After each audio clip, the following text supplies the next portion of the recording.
Function operations. So remember, functions are just graphs or equations. Your typical functions are your linear function, or your quadratic function, or your cubic function, or your radical function. These are all different functions, meaning that each x only has one y. And operations is just like adding, subtracting, multiplying, dividing, things like that.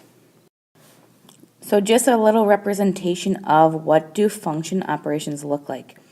So if I were to have something written like either of these two functions, both of them saying function f and function g adding together. Now if you look below, I wrote down a function for f and a function for g. Now these can change with every single problem. This is just the problem that's given.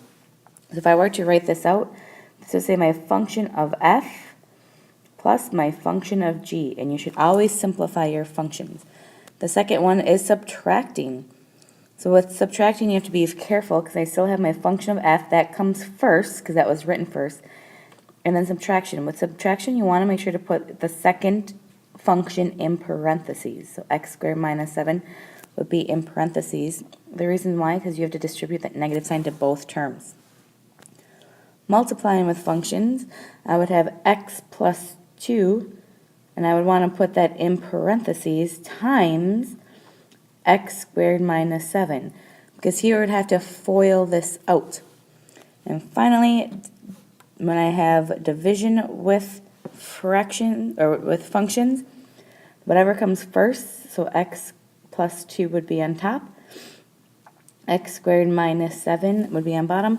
When you have division, you have to make sure that this cannot equal 0. The denominator cannot equal 0, so you'd always have to find the domain restrictions. And we're going to get into some problems now. So for this problem, I have my function f and I have my function g. I want to find both what's f plus g and what's f minus g. So f plus g, if I write this out, I have 4x plus 7 plus square root of x plus x. And you want to always combine like terms if you have any. In this problem, I have here's an x and here's an x. Square root of x and x are not the same thing, so I cannot combine those because the root and the number are not the same. So my final answer could be 5x plus square root x plus 7. And that would be it. The second one, if I have f minus g, so whatever is written first should be written first in your actual problem. So I have 4x plus 7. And like I said, when it's subtracting, you want to make sure to put this in parentheses. Because when it's in parentheses, now you know that you're going to have to distribute this negative sign to both terms on the inside. So this will become 4x plus 7 minus square root x minus x. So now when I combine like terms here, I would have 3x minus square root x plus 7, and this would be my final answer. I want you to pause the video. Yes, pause the video. I want you to tap both of these problems by yourself and check your work with mine. So your first answer should be 2x squared plus x plus 5. Your second answer should be 2x squared minus x plus 11. When you write your final answer, they should be in standard form. Standard form means your highest variable with the largest exponent, then the next largest exponent, then your number should be last. And that's how it should be written for every final answer. Now we're going to get into multiplying and dividing with functions. So multiplying with functions, if I have my function of f, so that's written first, so it would be x squared minus 9. I'm going to multiply that by x plus 3. And now that I have a polynomial times a polynomial, I'm going to distribute. So x times x squared would give me x cubed. X squared times 3 would give me plus 3x squared. This would give me a negative 9x, and this would give me a minus 27.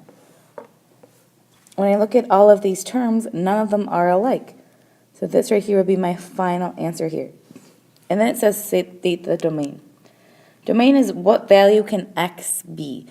So whenever you have any polynomial, your answer is always going to be all real numbers. We're not going to focus on that too much because whenever you have any polynomial, It's always going to be all real numbers. But with f divided by g, we are going to deal more with domain. So a function of f is on top, so x squared minus 9 over x plus 3. I'm going to state my domain restriction first. What's my domain restriction? The denominator, which is x plus 3, cannot equal 0 because you cannot have 0 on the bottom of any fraction. So now I'm going to solve this. So I would subtract 3 from both sides. So my domain restriction here would be x cannot equal negative 3 because the bottom cannot equal negative 3. Now, when I'm dividing these two polynomials, I can factor the top. So two numbers that would multiply to get negative 9, but add together to get 0 because there's no b term, would be x plus 3 and x minus 3. Now that I factor the top, it's easier for me to see that, oh, I can cross out x plus 3 on both top and bottom because it's multiplying in the middle here. Because whenever it's multiplying, that's when you can cross out on both top and bottom. So my final answer would be here, would be x minus 3, and I have my domain restriction, x cannot equal negative 3.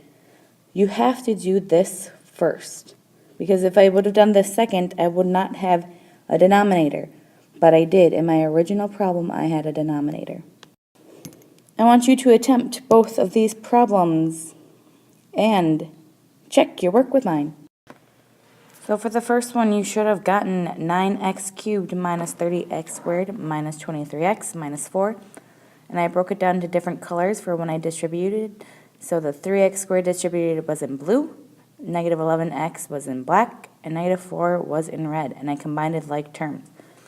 For the bottom, you should always follow these 3 steps. First, find the domain restriction. So my domain restriction here is x cannot equal negative 1/3. Second, you should factor wherever you can. So I factored the top. And third, you should simplify. In both, there's a 3x plus 1 on both top and bottom. So my final answer was x minus 4. With the domain restriction, x cannot equal negative 1/3. And the next concept that is brand new, composition of functions. Composition just means something inside of something else. So a composition of a function is saying one function is being replaced into the x of the second function.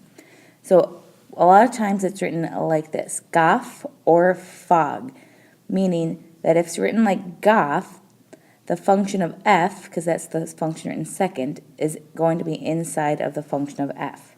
So let's say if I had these two functions. If I'm doing gof, again, that would be the function of f inside the function of g. I look at my function of g and say, where's my x? So right here's my x. My whole function of f is being replaced into my function. So in this case, it would look like x plus 3 squared minus 2. Because all I did is replace this box with my function of f. Now if I had something like fog, that's saying, okay, where's my x in my function of f? I'm going to replace that with my function of g.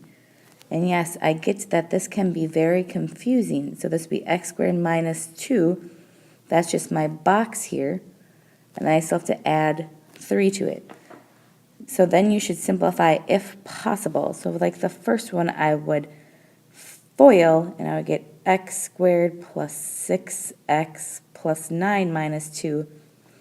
And I would combine my like terms, x squared plus 6x plus 7.